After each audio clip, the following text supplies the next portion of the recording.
there, welcome to my YouTube channel and welcome to this video. If you have a Taurus rising and a Cancer moon and a Gemini sun, then this is your video. Welcome, welcome, welcome. So you have your rising or your ascendant degrees in fixed earth ruled by Venus. She's your ascendant lord. And you have your moon in the third house in Cancer, which is cardinal water and ruled by the moon. And you have moon in rulership, which is beautiful.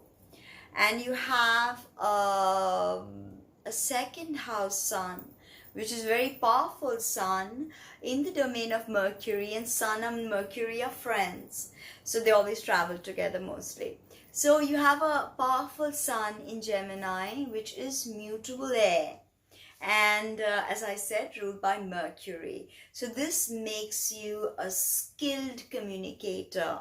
And the way you will shine in this world will be through communication. Okay? Now, the ascendant is the degree of the zodiac rising on the eastern side of the horizon at the moment of your birth. And the sign on which it falls is your rising sign. And this is sort of the Jungian mask you wear to interface with society. It is the most you part of the natal chart. It is the helm of the natal chart, really. Mercury has planetary joy here. And this is by natural order the house of the sign of Aries in the first house. So there's a very Martian idea to this. It's how the world perceives you. It's how you're basically plugged into the matrix, okay? And the ascendant is how you look, how you dress, your physical constitution, your stamina, your endurance, all of that. It is a very you, self-centric part of the natal chart. Now, having your ascendant or rising in Venus through Taurus, this is the fixed earth expression of Venus. Venus is our desire principle.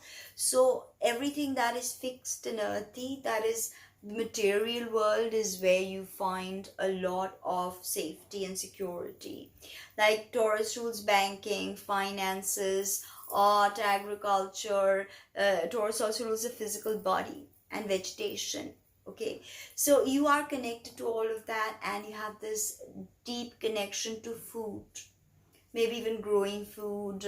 Some farmers have strong Taurus and Cancer, of course, with it. Growing food, or just being conscious about the quality of food you put in your mouth. You have a very beautiful voice and a beautiful throat also, beautiful neck. Taurus rules this part, and the thyroid. So any imbalances in your hormone can see you put on weight. And Cancer also Cancer moon tends to put on weight. It becomes difficult to lose it. Okay, so always be careful of that. And Libra is your sixth house, so your backbone can get really stressed carrying all that weight around. Okay. Now, essentially, Taurus is about embodiment and about engaging with the fixed earth component, that is the physical world. And how do we engage with the physical world? Through our five senses. That is the 5-petal pentagram that Venus draws up in the sky as she dances around the sun. Also, this is connected, Taurus is connected to the Muladhara chakra, and the Sephiroth is Malkuth. And Malkuth again deals with physical reality and manifestation in the physical world. So this is something you can be good at. And you're also very beautiful, classically beautiful. And the way you speak really, and with that Cancer moon in the third house, the way you speak, there is an added emphasis, and a Gemini sun. So your sun and moon are sort of, doing the dance about. Because here your moon is in the third house, and your sun is in the second house, which is ruled by Venus traditionally. So you with your Taurus ascendant, you're not very skinny or very light. Even if you're slim and have a healthy body and not, overweight or anything, but you tend to be weighty. just the way you carry yourself, okay? Because this is the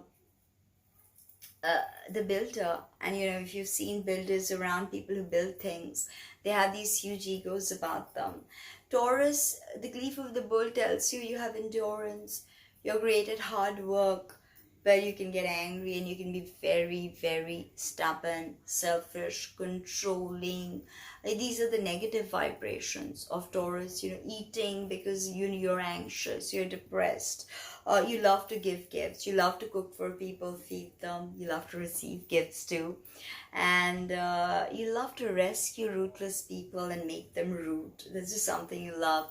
Sometimes you want to be that rootless person and you want someone to just come along and say, come, I'll make you root. Come, baby, I'll make you root. And you want to root, right? Your Cancer moon definitely also wants to root. But that sun in Gemini is conflicted, right? And all of these are forming semi-sextiles. Like, for instance, from your rising to your sun, there is a semi-sextile, difficult aspect. From your sun to moon, again semi-sextile. But your rising and your moon, they have this interesting sextile happening, because your Taurus and Cancer are sextile one another. Semi-sextile is just one sign next to the the other. Like your Gemini sun is semi-sextile your moon in Cancer, okay, and your rising is sextile your moon in Cancer. And that is giving you a lot of synergy, this rising and this moon combination. So you, even having your moon in feminine cardinal Cancer, it means you experience love with a yin filter, with a feminine filter. You're receptive, more receptive when it comes to love. You're not pushy, like someone with a yang moon would be more pushy. Okay, you can be very temperamental, stubborn with your Taurus rising. Now let us move over to your moon in Cancer. So the moon is the mother. The moon rules the breast and the stomach. Immediately you understand she's about nourishment. She's about empathy. This is the archetype of the mother and child, the sign of the mother and child. And Cancer is again about rooting. Okay, if you look at the natural zodiac, Cancer is at the bottom of that zodiac and is literally holding the whole wheel together. So she is the foundation and she's the dark part of our chart, because you know she's the womb energy. When I think of cardinal water, I think of the womb energy that is fecund and fertile. Actually, Taurus and Cancer by themselves are very fertile. Can get pregnant easily, can get others pregnant easily. So this is something to, be aware of. All Cancer, Taurus people out there can make you're just probably going to have a kid if you're not careful. So you know what precautions to take. Very committed, both Taurus and Cancer. So okay, the moon is your mother. Is your psychic awareness, is your emotions, your everyday habit patterns. And this is no pushover moon. This is a moon in rulership.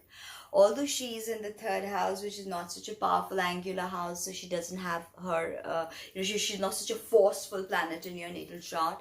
But believe me, moon in rulership and Cancer always has this instinctive nurturing component to her. So you are literally mothering people. You can be a great foster parent, great with animals, because Taurus again, Malkuth is all the animals, the plants and all of this. You can have a green thumb, of course, because Taurus and Cancer are both related to agriculture and food. So this is you see how deep your connection is to earth. And the moon, without the moon there would be no earth. It's literally because the moon that we have vegetation, we have the ebb and flow of the tides, we have the menstrual cycles that keep us procreating as humans. So without the moon, there would be no menstrual cycles. So, if you have a difficult aspects to your moon, you can see menstrual issues. And of course, breasts are erogenous zones, your stomach and your breast, and people can literally get into your heart through your stomach. Okay, so that is something to consider. But you're very empathic. And both these signs are so conducive to growth. I guess that's why Jupiter is exalted in this sign. It is your of course, it is in Cancer. Jupiter is exalted because it gives that impetus to just, not only give that first impetus of growth, but to sustain growth and provide nourishment. Both Taurus and Cancer are the womb archetype, is the womb archetype. Both these signs. So that makes you super fertile. So that's something to think about. Very, very demanding emotionally also with your moon in Cancer. Okay, you just cannot help it. You are very, very emotionally, you can be manipulative sometimes. Sometimes you don't want to mother, but you want to smother. So this is playing out the devouring mother archetype. That's what Cancer moons need to be careful about, that they do not play the devouring mother archetype.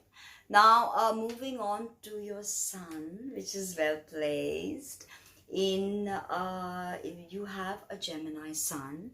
So this is very beautiful. This is your second house sun. Sun does very well in Gemini. It's all about communication and putting that written blog, journalism, even script writing, I would say, with that Cancer moon and that Taurus, arts comes to you and you can communicate it through.